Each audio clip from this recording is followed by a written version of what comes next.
not on yet. I haven't done Star One. So whenever you're ready. You want to do the introduction and then I'll talk about the details? All right. Sounds good. Camera's on.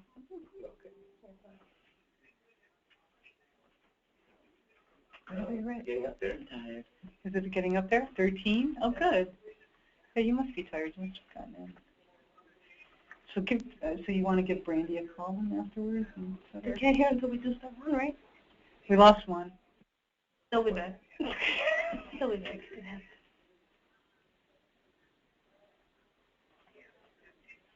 Am I on there?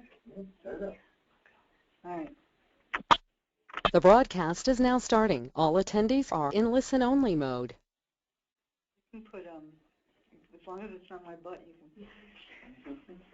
You're on camera. Hello? Go ahead. Are we starting? Are we on? We're on. Okay. Good morning, everyone. I'm glad that you could tune in for this webinar. We've got some exciting and happy news, and we want to get as many people involved as we possibly can. For those of you who don't know, this is Beth Stover, and we also have in the room today Jennifer. Say hey, Jen. Hi. And we have Latrice Berry. Hello. And we wanted to talk to you this morning about our Chicago Young Parents Project. It is a special pilot project that we were awarded where the Department of Labor, the Department of Health and Human Services, and the Department of Education have decided they're all going to work together in order to make this project happen. And so we're just very excited that we were selected. Thank you very much, Beth. Beth wrote the grant.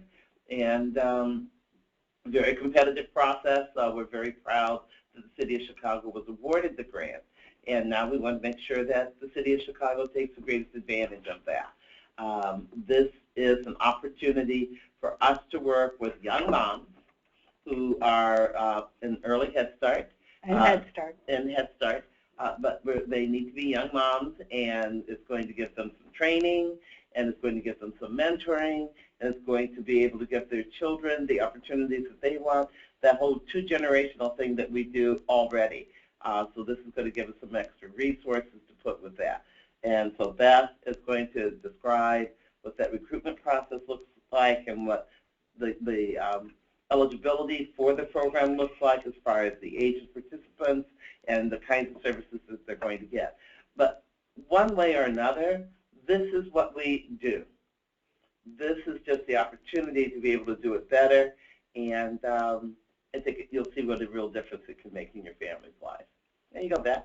Okay. Hello, everybody. Good morning. So last summer, not this last summer, but the summer before, we did a pilot program, a Teen Mom Summer Jobs program. Maybe some of you had teen literacy coaches at your centers. And that was really, really successful. It was 7 weeks. Girls were able to work 20 hours a week in a Head Start center, earn money, and at the same time they had mentoring. They got together once a week in small groups with their mentors, and they were able to talk. They were able to get some training and have some trainers come in for financial literacy, about child development, family literacy, as well as other issues that came up over the course of those weeks that turned out that they wanted some healthy relationship training, how to access housing and other things. And so this is our attempt to take that program that we did over 7 weeks over the summer that turned out to have a huge impact on these girls. We had local researchers at Chapin Hall at the University of Chicago do an evaluation of the program. We found that just after 7 weeks for these girls, their self-efficacy or their self-confidence and their ability to kind of take charge of their life increased, and their parental stress decreased. And we all who are parents know that decreasing your parental stress is always a good thing, right? And if you're between the ages of 16 and 24, you might need a little bit more help decreasing that stress. So it was very, very successful over the summer, and so we applied to the federal government to give us some more funding to do this on a year-long basis, and they have obliged us.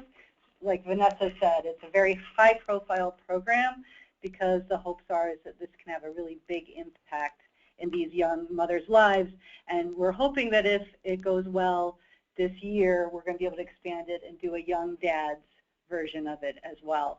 But for right now, we're going to work with the moms. They need to be between the ages of 16 and 24, and they should have a child enrolled in either early Head Start, early child care partnership, Head Start. It doesn't matter, any of those, it's fine. I think that we have some documents that were sent out to you on the screen that Jennifer can pull up that maybe, right. So there are basically 3 prongs to the program. As you can see, this is our recruitment flyer. We're going to be getting this out to you within the next week or so. First, there's going to be employment. So the girls are going to get ongoing training. There'll be a 2-week orientation with training and then ongoing training on Fridays to work as a literacy coach at a Head Start center. What we're going to try to do is set up the girls so that they'll be working at the same center that their child is at, but not in the same classroom. So that makes easy drop off, pick up, showing up to work, which is sometimes an issue. And they'll get paid whatever the current minimum wage is, and I think that it goes up to $10.50 in July. So it might be, we might just start out at $10.50 and make it easier. I was just talking to finance people about that, but at least it's 10 1/4. They'll get paid up to 20 hours a week. So there'll be 14 hours working as a literacy coach and 6 hours of showing up for training on Fridays with their mentors. And so that parenting, that training they get in the classroom, working as a literacy coach, those are skills they're going to be able to transfer to their own lives. And also, as we all know, there's a career track there for them in early learning. Education, during these Friday trainings that they'll be attending, they'll be able to explore career and educational opportunities. And the mentors, every girl will have a mentor who will work with them to ensure that they either stay in school if they're in high school, help them get the GED, enrolled in the GED and get that, and we're going to support them however it needs to happen fiscally to get their GED. And also if they've completed their diploma or they have their GED, get them enrolled in a CDA program or something equivalent that works for them. And again, that's something that the department is we're going to be able to help support them in funding that, making that work for them. So employment, education, and lastly, mentoring. They'll be absolutely, Spanish speakers can apply. There'll be Spanish-speaking mentors. That they will meet with these small groups. They'll be set up across the city. You know, we're going to try to form cohorts based on where the girls live, where the young women live. And so it'll be easy for them. They'll meet on Fridays. There'll be cognitive behavioral therapy, CBT-informed circle time, circles of support. There'll be trainers who come in to work with them about various nutrition, family literacy, healthy relationships. At a certain point, the girls themselves end up determining what that schedule of training is going to look like based on their needs. So this is the extra help that we know that we really need to support our parents, especially those young parents. Okay, the question is, parents that do not speak a word in English, what would they be doing? They would, again, if they're enrolled at your program, right. I'm just making an assumption that there are children in the classroom who also would not speak a word of English. So just like you have, they would be reading those stories in their primary language, yeah. Which would be great for those kids. They would be coached in how to do that, and they would also be developing their English skills. So what we're looking for is if that parent was a parent who was just going to come into your classroom, which they should be doing anyway, and volunteering, that instead of volunteering, we would be paying them for 20 hours a week, that they would come in, they'd be trained, they'd be supported, and just like any other parent, that you would like to be able to provide that extra mental health support, the job training, and all the other pieces, that's going to happen for them. So those young ladies that you have that meet the criteria and that you can see just need that kind of support and an opportunity. And this is a little part-time job that will grow into them really developing some real skills and getting some real credentials. Right, right. Getting a Social Security number to apply.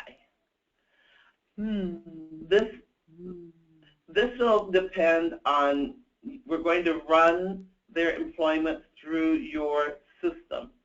We'll give you the money for it, but that depends on what your system looks like.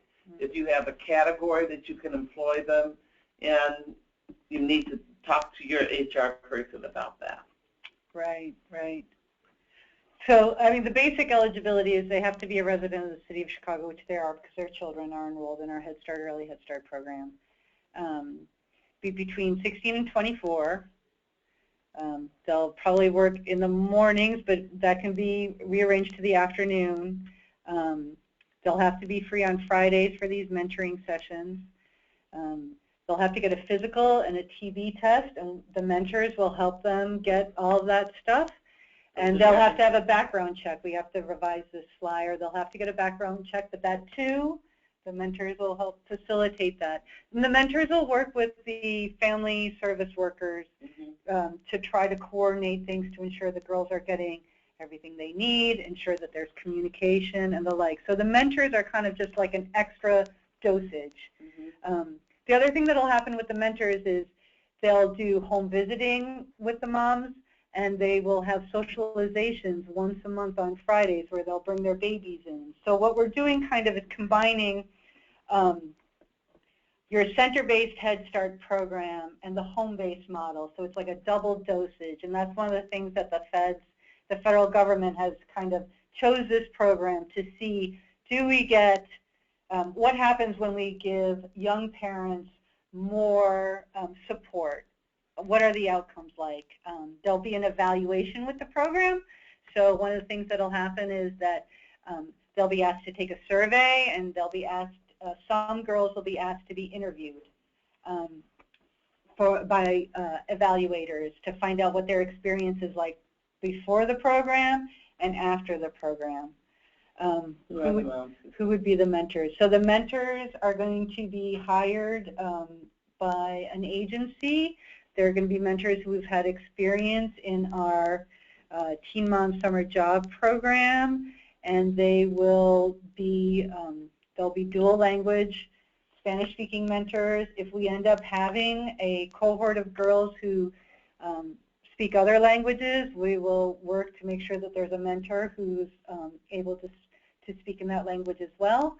And they're going to have, the special thing about the mentors for this program, one of the requirements is that they have both early childhood development, parenting training, as well as working with young people and the special needs of, or the developmental, social, emotional needs of 16 to 24-year-olds, because as we all know, if we all remember being between the age of 16 and 24, you got a lot going on emotionally, you know, thought-wise. Your emotions are typically all over the place. You're not seeing Latrice kind of like close her eyes and remembering what.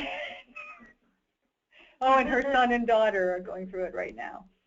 Any more questions? Let's look at the enrollment form that's been sent to everybody. Yeah, that one. So we'd like to try to enroll up to 300 young moms by the end of October. We know that's a heavy lift for you, and that's sometimes how things work with money that comes especially from the federal government. They kind of wait a long time to give it to you, and then they say, go, go, go, go, go, go, go.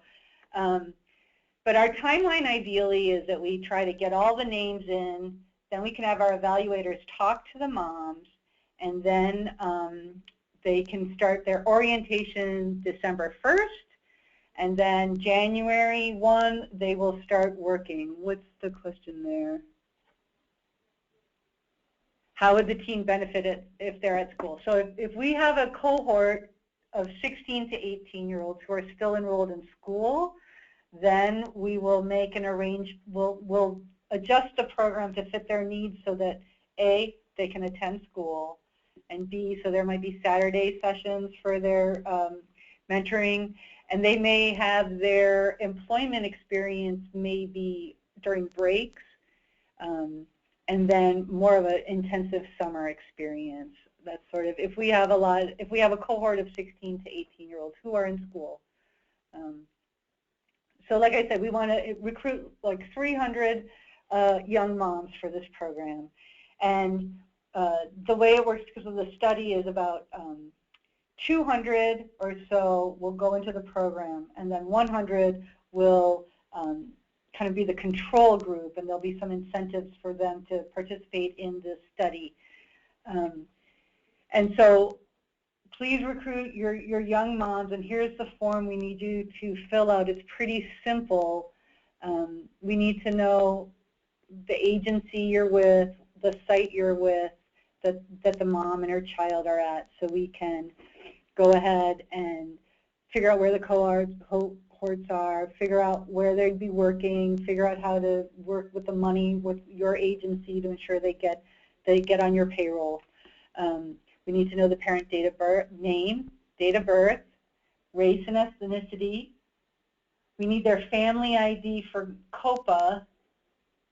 We'd like to know their level of education so we know what track they would be in. Are they in high school still? Great. Are they out of high school? Do they have a diploma?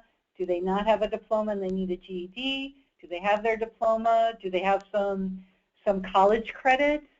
Right? So there's a lot of different ways that can go. And then we need contact information for them. Then we need to know their child or children's name. Some of these moms may have more than one child in your programs. So we have space for 2. If you have more than 3, more than 2, just use another sheet. We need the child's name, date of birth, the child's ID from COPA, and we'd like to know the child's start date, which should be in COPA actually, so that shouldn't be a problem. And then when you complete an application, just go ahead and send it to me. I'm at elizabeth.stover@cityofchicago.org. I think the forms were sent out before, and we'll resend them today, and the flyers are going to come out next week. We're working with our people to get that done. Although we will have we can send out the online version of the flyer, but we'll have nice, pretty flyers for you then. And the great thing about this, again, is that if you just put it out there for your families, actively recruit them, you're going to have, I think all of us know, an opportunity for them to get a job, to get training so that they will be able to get a better job, right, and to have something special for them and their kids. This is something that doesn't come along very often, and that we know so many of our, especially our young moms, need. So. And the success of the program, if it's successful, like I said, we'll expand it and we'll add on a dad's side. 10 and a quarter, if they show up 20 hours a week, that's $810 a month before taxes, right? But that's nice, you know, and it also sets you up that they have experience, and as we know that there's opportunities in early learning, and so, you know, one of the goals for some of these moms would be to help them move into a full-time sort of position. And I think for all of you out there, again, they're going to be trained as literacy coaches, but they are that extra hand in the classroom. Right. Once they're trained, they will be able to hopefully expand their roles at your centers. And that's nothing like a homegrown staff person that you are able to help mold, and especially today. And, you know, we will continue to keep them on track. Once they're in our track, we can continue to keep them there as far as moving their education along so that they can become qualified for positions. You can start sending the applications to me as soon as you start getting people signed up. You don't have to wait on it or anything like that. Let's talk a little bit about their role in the classroom. Can we put up this flyer? Oops. There we go. Why Oh, won't it why doesn't it stay? like it? There we go. Here, let's scroll down to the second. Uh-oh. It doesn't like staying up there, does it? Oh, it says it's not responding. Adobe doesn't like it. Well, you know, the literacy coach is basically in there as a third hand, and they'll assist the teacher with daily classroom activities. So everybody should have, this is sort of a more extensive discussion of what the program looks like. And we've gone over this. So scroll down, Jennifer, please. So this kind of talks about the employment, the weekly training, the home visits. And just like regular home visits, it'll be in their home, or if they feel more comfortable someplace else, it'll be someplace else. There'll be this education program. We want them enrolled in we want them to set some sort of educational goal. And the mentors and our services will help support them in reaching that goal. Their mentor groups will be small, 10 to 15 people. It's very small, so they'll get a lot of support.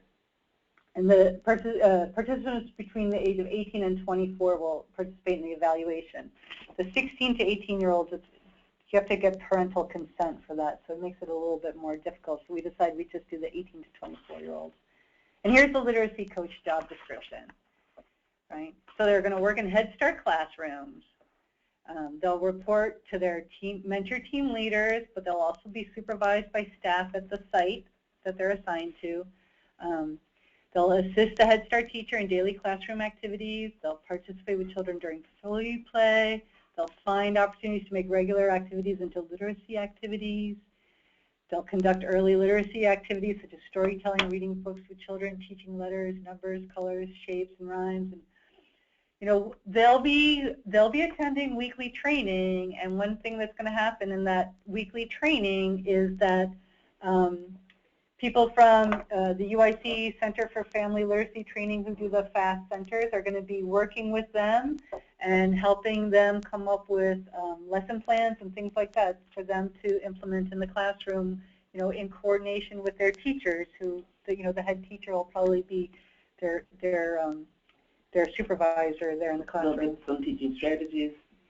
We're going to give them some class training they're going to have. They're going to have some teaching strategies training, some creative curriculum training, some training with how the gold works and how we look at domains and wildly and make observations, et cetera, et cetera. So they're really going to get this kind of overview of working in a Head Start classroom with this special emphasis though on literacy and things like that, that then they can bring into their own family home. So we need enroll as many moms as possible, and then what'll happen is that it'll be a random sort to assign some to the target and some to control. And the reason we do that, is that kind of evaluation is what allows us to get more money to fund these kind of programs, because then we're able to say, wow, look at the impact of this program. So how long is the program expected to last? So what we're thinking is that they'll start getting trained in December to start working in the classroom in January. We have like a 2-year grant.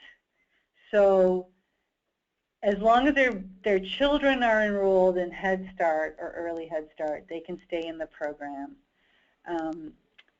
And the ones who, if their children age out, they can still have that contact with the mentors. We found that from our Teen Mom Summer Job program that a lot of those girls were in contact with their mentors after the program ended, that it worked really well that way. So it can be the entire time, and we're hoping that it'll just continue. And we're also hoping, though, that if you stick with the program for 2 years, that's enough time. I think to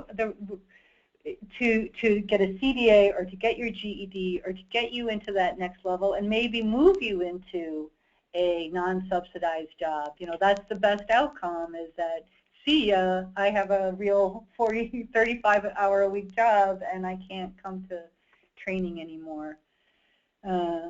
Head Start eligible first. Does this program make the children? No, you have to be Head Start eligible first. So get them enrolled in Head Start and Early Head Start, and then they can be enrolled. But we did get, if you're a teen mom, if they're a teen mom, there's automatic, didn't we get a waiver for that? No. No? All right. And the people, they can't see the questions. Yeah. So if we don't read the question, they don't know what we're answering. Sorry. Sorry. Hi, Elaine. Yes, as part of their circle of support in those trainings, there are going to be sessions on taxes, financial literacy, banking, and the like.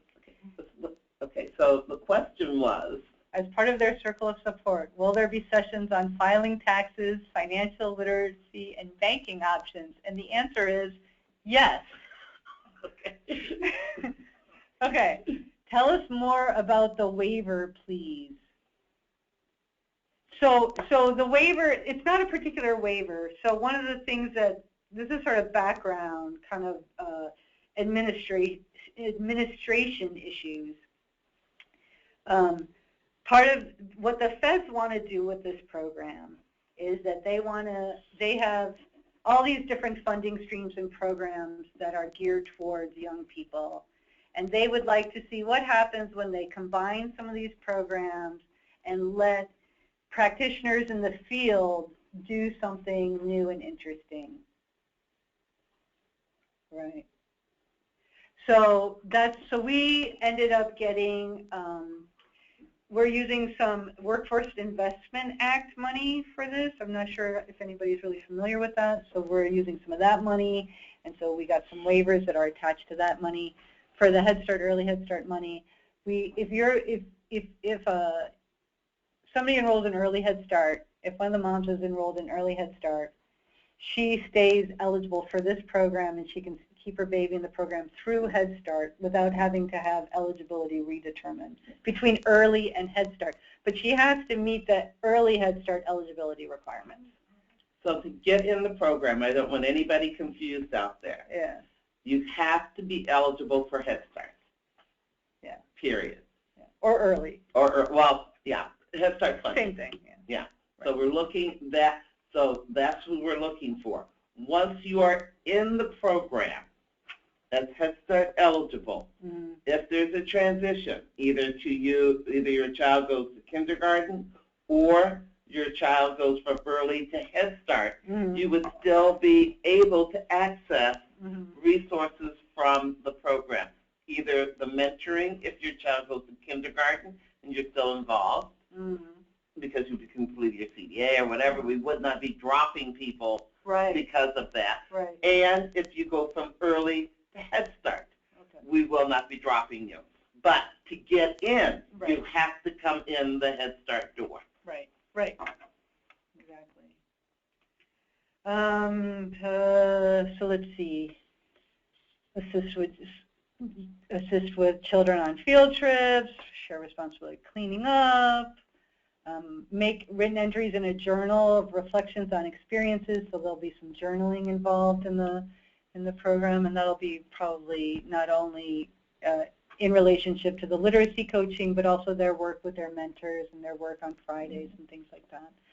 Other duties as assigned. Everybody's job description has that, doesn't it? So just getting them used to how that works. And the requirements we've already gone over, I think, 16 to 24.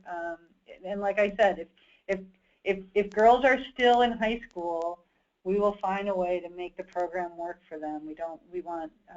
We think that they would benefit greatly. When we did it with the young moms, I think we had them even younger than 16, and it was a really positive experience. We got a lot of really positive feedback from the participants. So that extra support, they're able to finish high school. They're able to do the things that we know are so important to make a difference in their lives. I think that kind of goes over everything for the most part. The only thing that's not on this list that is the background check, right? Which you have to do with all your volunteers anyway. Whatever, again, the requirements are going to look, for them to be in the classroom, they're going to have to meet all the classroom requirements. Right. So that means they're going to have a physical. They're going to have, or else they can't be in the classrooms. So if there's something that we left off, please know that we will make sure that it gets on there. But you know what your parents need to have to be in the classroom as a regular volunteer or as a staff person. So yeah, there's no difference. Background check, a physical, TB test. They have to have whatever. Yeah. Do you want to put it back on us? So if there are no questions, so we're going to we'll resend out the information to everybody, so they have everybody will have a new enrollment form, which you can send to me as soon as you get them filled out. And my information is it's on the bottom of the enrollment form, elizabeth.stover@cityofchicago.org. If you need to call me, my phone number is 312-746-7298. 746-7298. I think Latrice, the support service coordinators, will also, if you have questions or if they'll be following up to make sure you got the material and to try to make sure you start the applications coming. And a lot of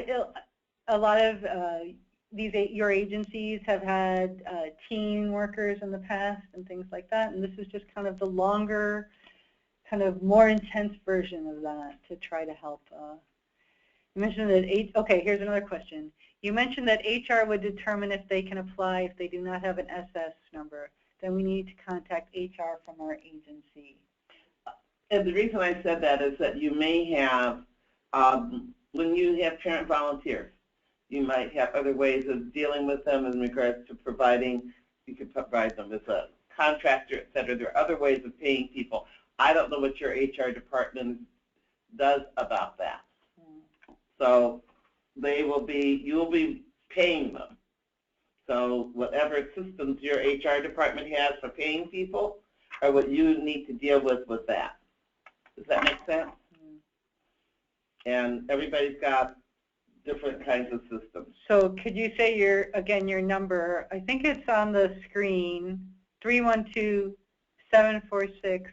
It was sent to everybody, right? Yeah. And so we'll resend out the form, and we're hoping we'll have those flyers for you to put up in your agency by the end of next week. And we're really, really excited about this program. We're excited about its potential to really provide support to these young moms and help them with their journey.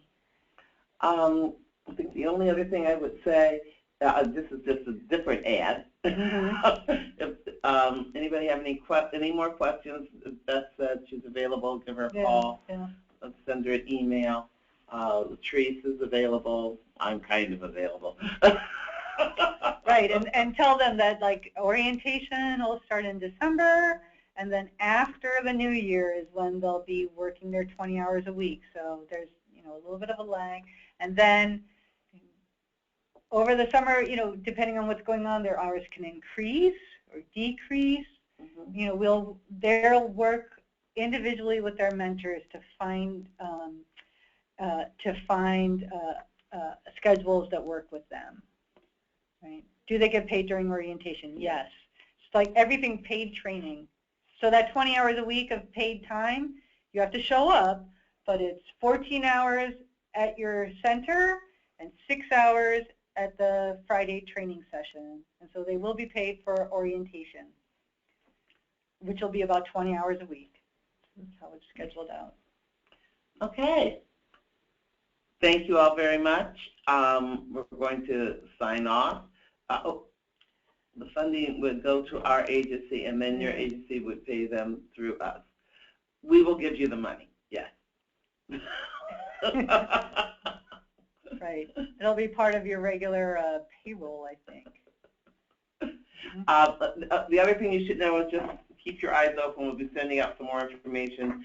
October the 14th is Head Start Block Party Day, so We'll be sending you some more information about that.